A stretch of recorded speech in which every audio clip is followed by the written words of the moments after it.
ఆయన పరిపూర్ణతలో నుండి మనమందరము కృప వెంబడి కృప పొందితిమి. యోహాను సువార్త 1:16 చూసినట్లయితే పరిపూర్ణ పరిపూర్ణత అనేది సంపూర్ణమైన, అత్యున్నతమైన, శ్రేష్టమైన అనేది అనే దాని గురించి రాయబడినది.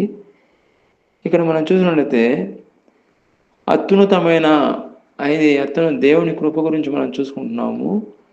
అత్యున్నతమైనది దేవుని కృప, శ్రేష్టమైనది దేవుని కృప, అమూల్యమైనది దేవుని కృప, విలువైనది దేవుని కృప, శ్రేష్టమైనది దేవుని కృప, అద్భుతమైనది దేవుని కృప.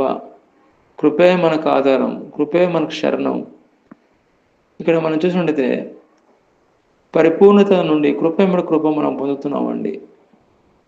దీనికి వివరంగా చూసినట్లయితే కృప వెంబడి కృప అంటే అంతులేని కృప అని అర్థం కూడా వస్తుందండి. యేసుక్రీస్తు యొక్క అనంతమైన, సంపూర్ణమైన దేవుని కృప, దేవుని మహిమ నుండి మనకు నిరంతరాయంగా ఒకదాని తర్వాత ఒకటిగా దేవుని కృపను మనం పొందుకుంటున్నాము.